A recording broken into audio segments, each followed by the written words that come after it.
episode of Sleep and Relax ASMR. I wanted to take a moment and say thank you for tuning in and listening to the podcast. I also wanted to mention that we just launched our website, which is SleepandRelaxASMR.com, just all spelled out. The website has all of our show episodes, news and announcements, and it also has information for brands that are interested in sponsoring the show. But most importantly, the website will make it easier to connect with you guys, and I would love to get in touch with as many fans as possible. So I invite you guys to check out SleepandRelaxASMR.com. It's all spelled out.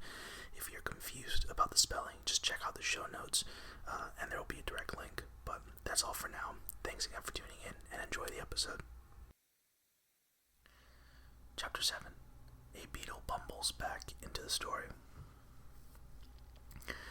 Unlike poor Oliver, Mr. Bumble the beetle was happy as could be that bright morning.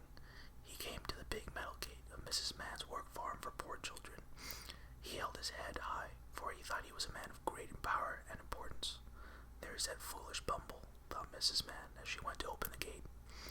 "Mr. Bumble, come into the parlor, sir." Mr. Bumble proudly announced to Mrs. Mann that he was to make a very important trip to London. After giving Mrs. Mann her pay,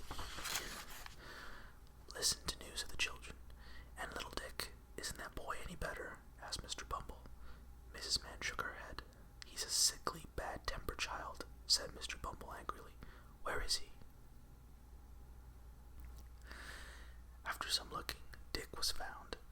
His face was put under the pump, washed, and dried on Mrs. Mann's dress. Then he was brought to Mr. Bumble.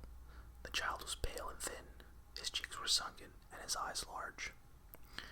"Can't you look at the gentleman, you stubborn boy?" said Mrs. Mann. The child quietly raised his eyes. "You have everything you need, I'm sure," said Bumble. I should like for someone to write a few words down for me and keep it until after I am laid in the ground." "What do you mean, child?" "I should like to leave my dear love in a note to poor Oliver Twist. I'd like to let him know how often I have sat by myself and cried to think of his wandering about in the dark nights with nobody to help him. And I should like to tell him,"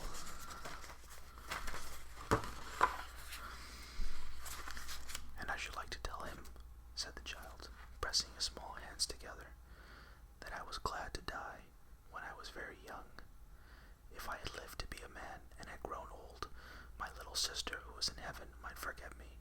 It would be so much happier if we were both children there together." Mr. Bumble looked at the little boy as if he could not believe what he heard. He cared nothing about little Dick.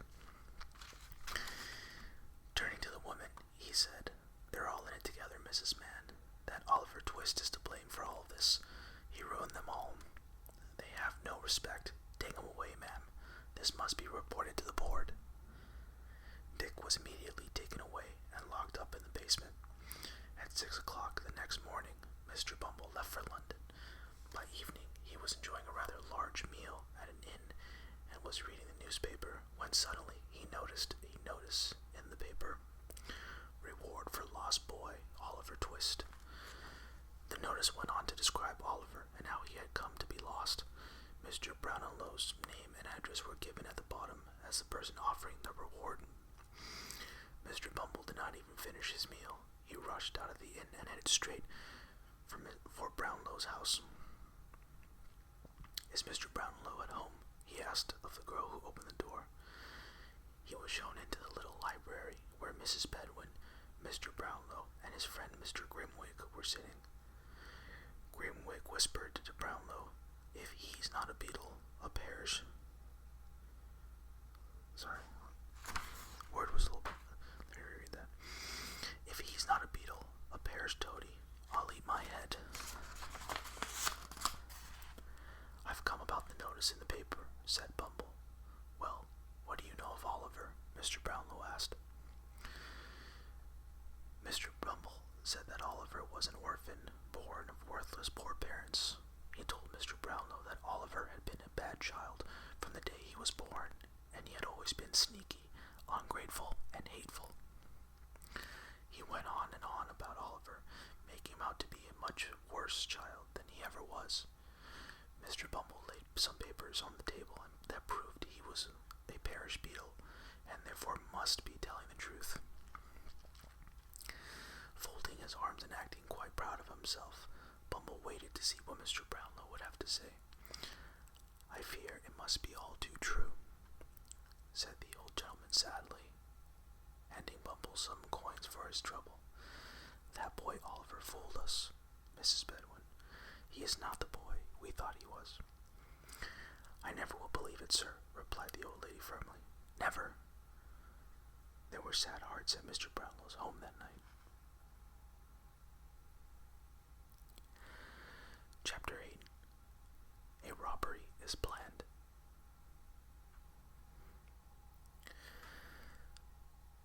There was another sad heart in London that evening. Oliver cried as he thought of his kind friends at the Brownlow home. It was better that he did not know what Mr. Bumble had told them, or his heart might have been completely broken. The next day, Fagin tried to teach Oliver a lesson. He told him of another young boy, a boy Fagin had tried to take care of.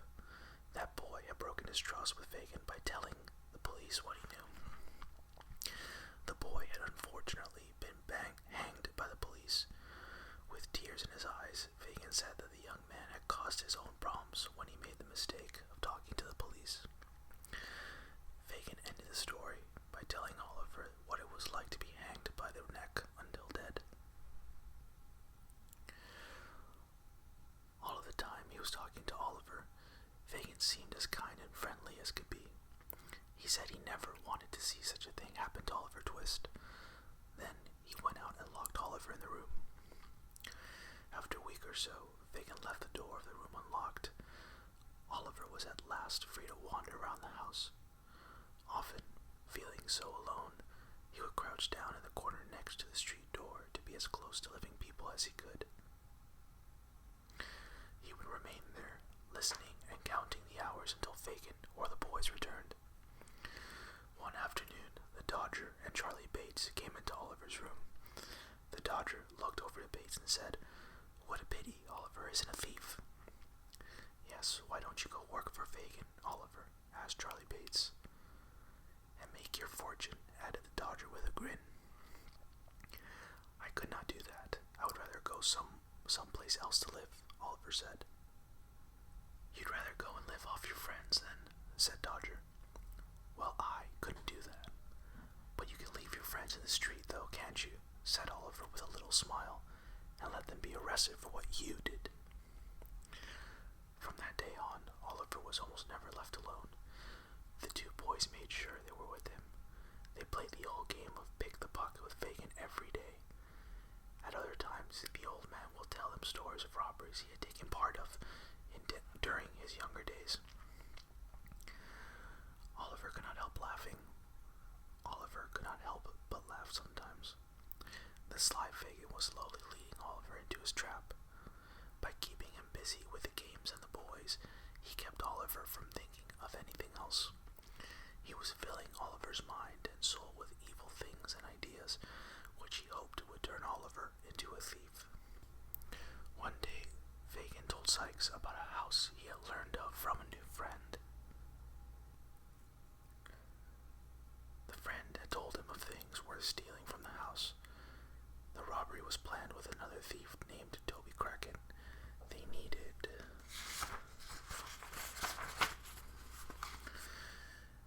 needed someone small to crawl through a window. Fagin decided to put Oliver to work, since he was just the right size.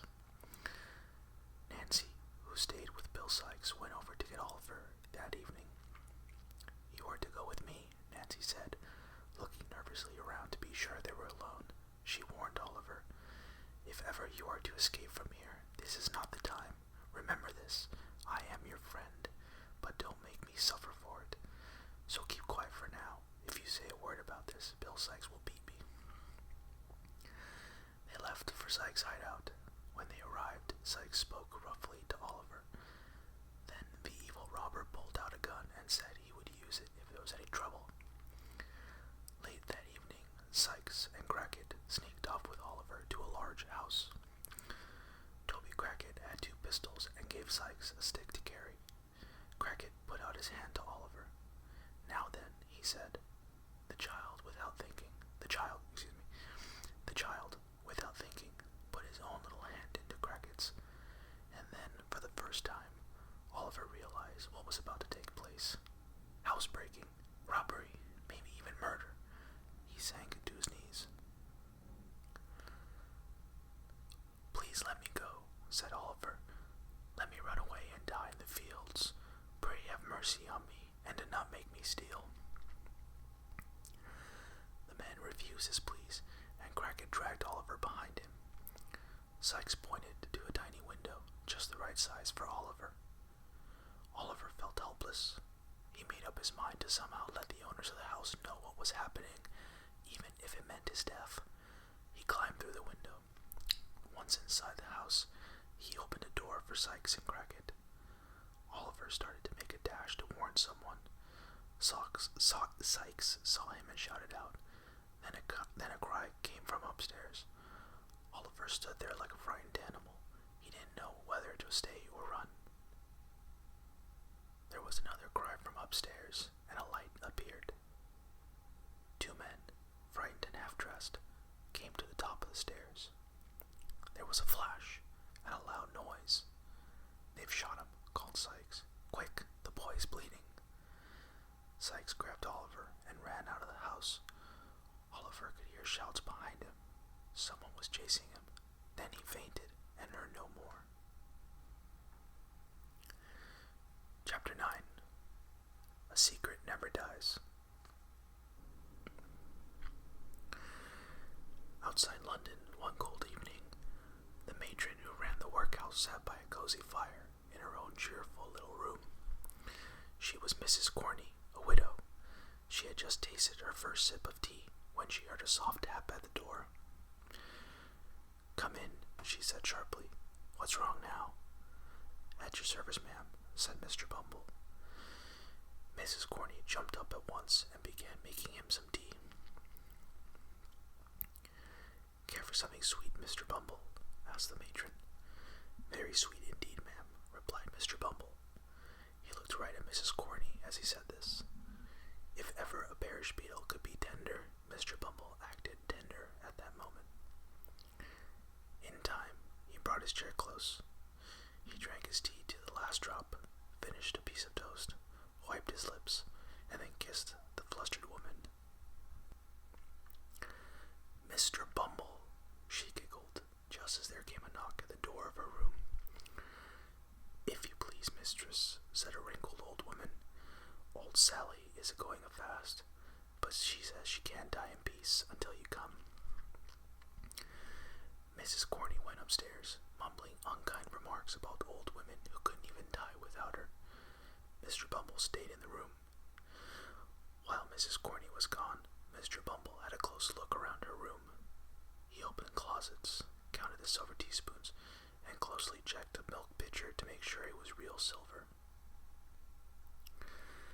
Then, making himself comfortable in front of the fire, he studied all the furniture and figured up what it might be worth. Upstairs, Mrs Corney and two old pauper women bent over poor Sally. "Come here, nearer, let me whisper in your ear," the dying woman said. She reached out and held Mrs Corney by the arm. She was about to speak when she saw the two other women leaning forward. "Send them away," said the woman. "Hurry." Mrs Corney sent them out of the room. "Now listen to me," said the dying woman. "In this very room, in this very bed, I once nursed a pretty young girl. She gave birth to a boy and died." "What about her?" said Mrs Corney. Sitting right up in the bed, the dying woman cried, "I robbed her. She wasn't cold. I tell you, her body wasn't even cold when I stole it." "Stole what, for heaven's sake?" cried Mrs Corney. "Gold," said the woman as she fell back. "Go on. Who was the mother? When was this?" "She asked me to keep it safe," groaned the woman, "and trusted me. And the poor child. Maybe they would have treated him better if they had known whispered in my ear that if her baby was born alive and grew older, the day might come when he could be proud of his mother. She could have sold the gold for food, but no, she had saved it for the baby. And she trusted me. He might have had a different life, but I stole all he had.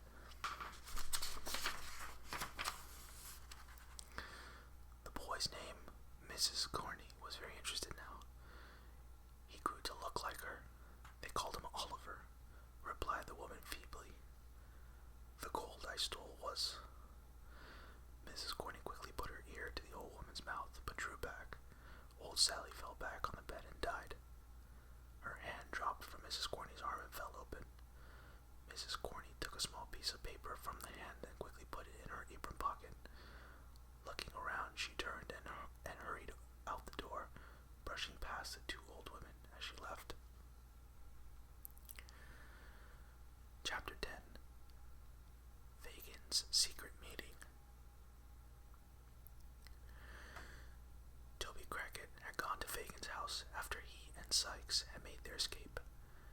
He did not like having to tell Fagin that the robbery had failed and Oliver had been shot. They were close to catching us, so we left the young boy lying in a ditch. I don't know if he was alive or dead. Fagin listened to no more. He gave a loud yell, rushed from the house, and ran into the streets. Once more, he had lost Oliver. Fagin stumbled through the town, wild from hearing Crackit's words. He had a secret reason for wanting the boy. He hurried to a small inn called the Three Cripples. Fagin went to the innkeeper and asked, "Will he be here tonight?" "Monks, you mean?" the owner of the inn asked. "Yes. Tell him I came here to see him. Tell him he must come to me tomorrow. Don't say a thing about this," warned Fagin, walking out the door. He stopped a carriage and paid the driver to take him to Mr. Sykes' hideout. Nancy was there alone. Her head was on the table crying. Fagin thought she was crying for the boy. "Poor Oliver," said Fagin. "Poor little child, left in a ditch. Nancy, just think about that poor boy." "The child," said the girl, suddenly looking up, "is better where he is than with us. And as long as no harm comes to Bill from it, I hope he does lie dead in the ditch." "What?" cried Fagin, who could not believe what he had heard. "I shall be glad to have him out of my sight, and to know that the worst is over. Just seeing that sweet boy makes me hate myself and all of you," sobbed the girl.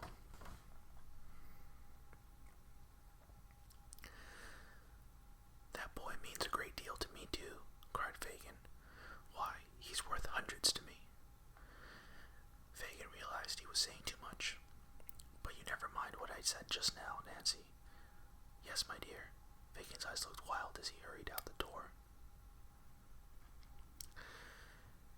Fagin had reached the corner of his own street when a dark figure stepped out of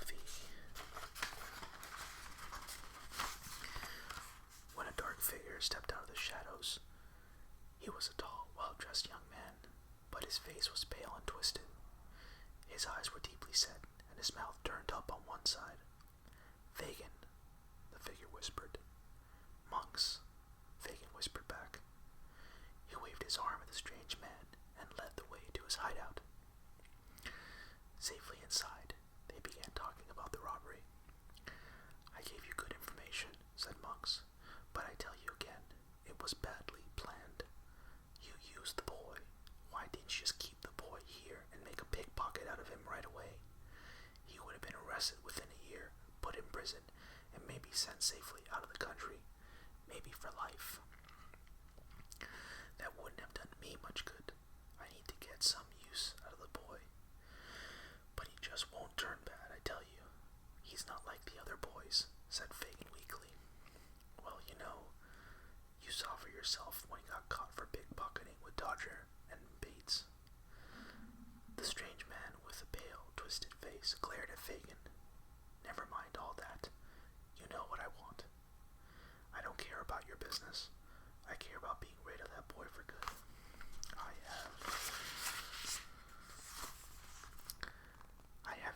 reasons than you for wanting that boy's mouth shut. Then Fagin hunched over and said quietly, "You should thank me that you ever found him to begin with. If you hadn't knocked him down that day for the police, you never would have recognized his face and started asking about the boy. You never would have found out what he was. You never would have found out he was the one you had been searching for." "Enough," snarled Monks. "You must get him back and turn him bad. He could ruin everything for me." Suddenly Monks looked out the window. "What's that?" he whispered. "Where?" said Fagin. "That shadow. I thought I saw the shadow of a woman in a cloak and bonnet, like a breath of air passing by." Fagin rushed from the room, candle in hand, but found nothing. Monks decided he must have been seeing things that weren't there. So that'll be all for this episode. Again, if you guys are enjoying the series, I'll be glad to keep on doing them. That's the end of this episode. If you want to get in touch with the show, remember you can send an email to SleepandRelaxASMR@gmail.com and check out the website SleepandRelaxASMR.com. There is a link in the show description. But as always, thank you guys for listening, and enjoy the rest of your day or night. Until next time.